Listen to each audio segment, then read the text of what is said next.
Hello everyone, and welcome back to my channel. I'm Katie if you're new, and today I'm holding a microphone, which is different, partially because I like the vibes of it, partially because it gives me something to do with my hands that isn't flailing them around whenever I'm trying to think. So, the best show on earth is back for another season. Love Island. We're up to season 8 now. This is my favourite show ever. I have seen every single season 3 or 4 times. The one thing that always happens... Oh, the microphone literally isn't plugged in, by the way. It's just... I don't know how to plug things in. It's just here as a prop. As I was saying, some people may have noticed, Love Island doesn't seem to have an incredible track record for couples staying together after the show. And what you see people conclude from this is basically that everyone on the show is a fake and a liar, and they've gone on the show with no real intention of finding love, and truly they were just there for the fame and the followers and the money. Which, kind of valid, not gonna lie. I get it. While I do think that this is a valid reason to go on a reality show, I also don't know if it's true at all. Sorry about the wind. Shut the hell up. I truly just do not believe that most of these contestants go onto the show with evil intentions and spend the whole time lying through their teeth and pretending to love people that they don't like at all. Obviously with some sociopathic exceptions. Everyone in season 4. So what I think is actually happening is that the environment of the show is convincing these people that they are in love. It's the show making them believe that they've met their soulmate and the love of their life, and I genuinely think that they are convinced that they're as happy and as in love as they are portraying themselves on TV. And that's because they're being psychologically manipulated, which is so mean and so interesting and kind of fun and also evil. So let's have a little look through some of the ways that they're doing this, shall we? Number 1, the clearest example of what the show is doing to psychologically manipulate the contestants is they're using this idea of misattribution of arousal, which basically means that as people, we are not super great at knowing what's going on in our body.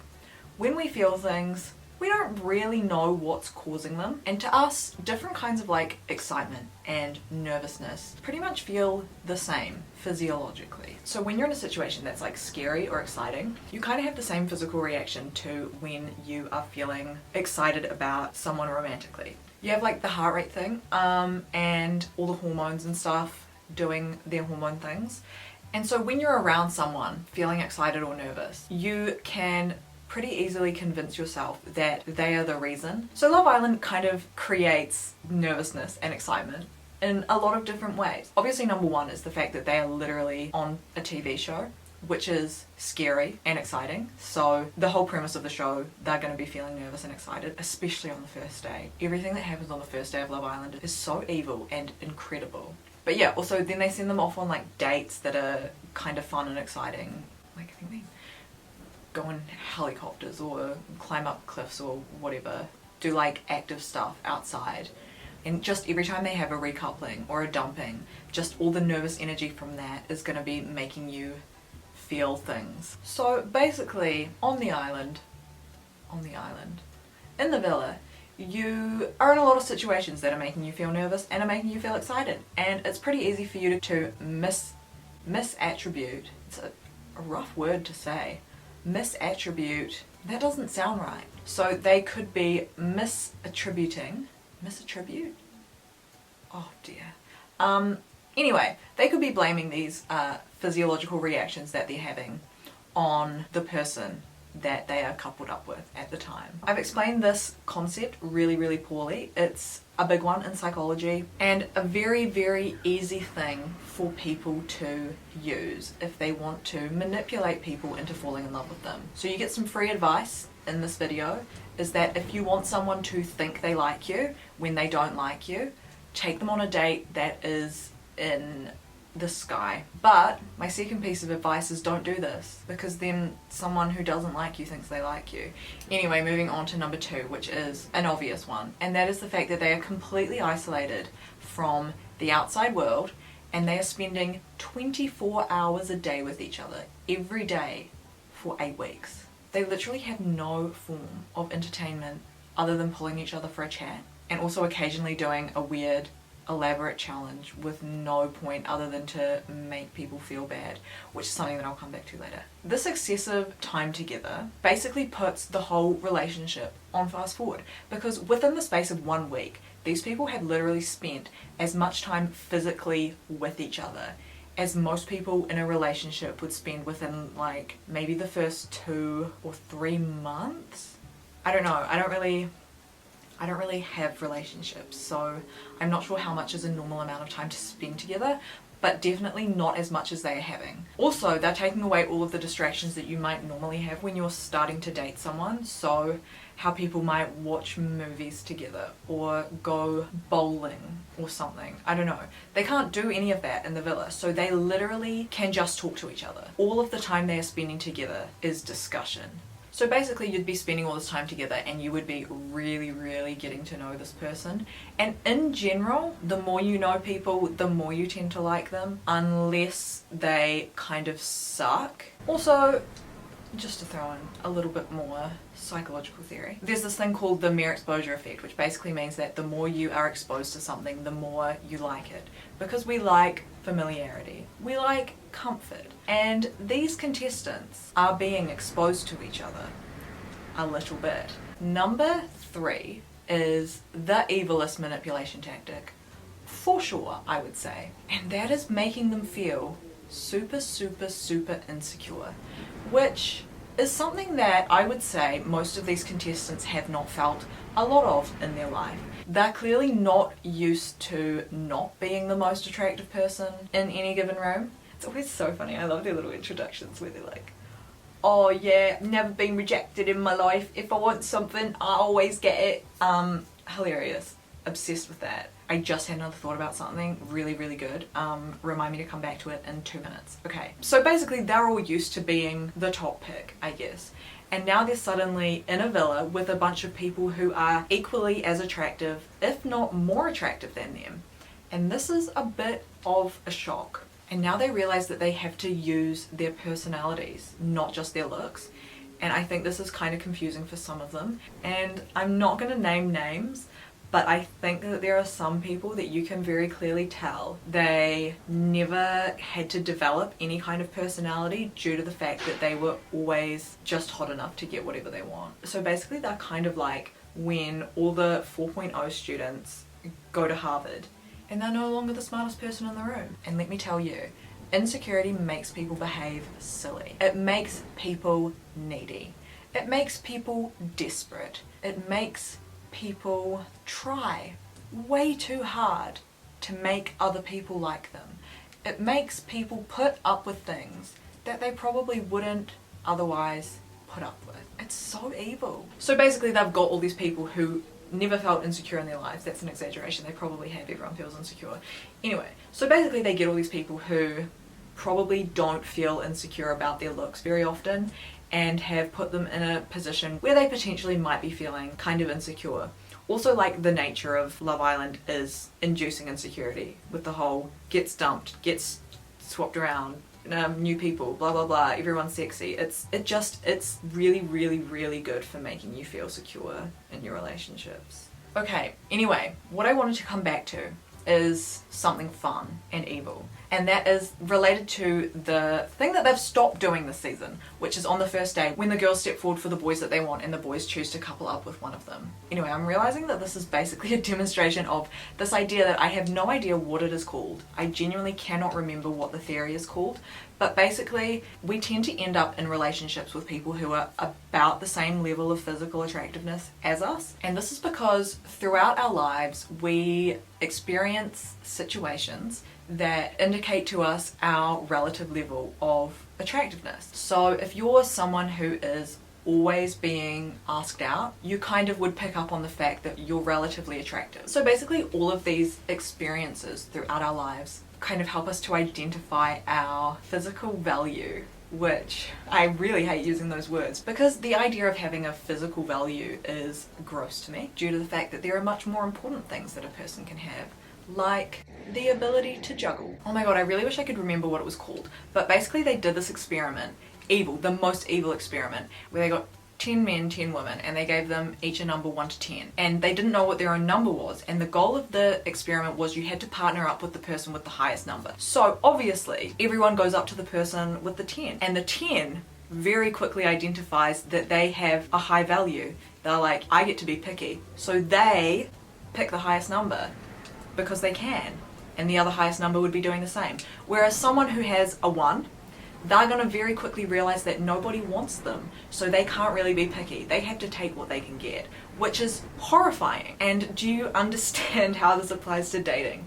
Anyway, after they did that experiment, they did the worst one, where they actually rated these people on their physical attractiveness and then did the experiment again to see if people would match up with the person equally as attractive to them in the same way, and they did. And I had 2 thoughts while I was watching that experiment, where the first one was, this is so cruel. I do not think that my self-esteem would ever recover from finding out that I'm a 3. And the second thought I had, completely unrelated to anything, I'm just curious how many of the people who partnered up with someone there, you know, had a nice time afterwards with the person. Anyway, this is why I found the initial coupling up so interesting, because it is basically a version of that exact experiment, where you have the boys come in. They're probably on the outside used to having a high physical value. I'm gonna have to keep using that word, I'm so sorry. I don't like it. So they're very quickly getting feedback on their relative attractiveness in the villa. So if no one steps forward for them, they kind of realize, I'm not gonna be the hottest guy here. And vice versa. When you see the guys that have like 4 girls step forward for them, they pretty quickly go, yep, I'm high value in this villa. And like the same thing for the girls. If they're stepping forward and not getting picked, damaging. And if they are getting picked a lot, especially without stepping forward, they're like, yeah, high demand, high value. Got it. After the first coupling, you see people take these values through the rest of their experience, who they end up going for and how willing they are to turn people down is like based on the fact that they now know roughly where they are in terms of the desirability hierarchy in the villa, which is horrifying, and why you end up with people like Redacted in season 4, who was hip-hopping around every which way whenever anyone came in because he got told he was hot shit. Anyway, maybe I'm glad that they've stopped doing that, because I do think it's maybe a bit unethical. God, I love psychology. I really hate psychology. It's so evil. It's so fun. So mean. So interesting. I do not know what my point there was, but how cool, right? How fun, how interesting. The next thing that we have going on in the villa that makes people think and feel like they're falling in love is the physical closeness. So literally from the get-go, they are being chucked into a bed together, where usually they're having a little bit of a cuddle, you know, releasing the oxytocin, bonding, feeling things. And then there is the fact that once you are in a couple with someone, you're expected to be significantly more physically affectionate than you may ordinarily choose to be, just because if you aren't, your partner and the public and the other islanders all assume that that means that you're clearly not that into each other. You see it so often where people are like, oh, they're not all over each other, so clearly this is not a strong relationship. Which, huh? So this means that people might force themselves to be a bit more touchy-feely than they otherwise would. Oh, like I find it so funny when you see people say things like, oh, I don't think they like me that much because by this point they should be coming over and hugging me and kissing me more. And the point in question is like 2 days after they've met each other. But anyway, yes, so they are doing this, making sure everyone knows that they like each other. And they can prove it because look, they're holding hands, they're hugging, they're having a smooch. But yeah, obviously this kind of thing, physical intimacy, is gonna make you feel a bit more a bit more liking, a bit more loving, a bit closer. Also being more emotionally vulnerable. Like, you tell each other you like each other a lot more. You give reasons why you like each other. You talk about all this mushy stuff, which in the real world you definitely would not be doing to that extent. First of all, not in a relationship that you've been in for a week. Second of all, I don't think you would talk like that in a relationship ever. Anyway, maybe that's just because I think it's very cringe. So this could, I don't know, I don't know what I'm saying again. But like, if you want to be kept in, you have to make your intentions to people like super clear that I want you and I want to be with just you and I do not want anyone else that's gonna come in. So please let's be together. So they've got to be super mushy and super romantic and super intense, or else it doesn't look like you like each other enough and you get booted off. Have I just broken my microphone from swinging it around so much? Whoops.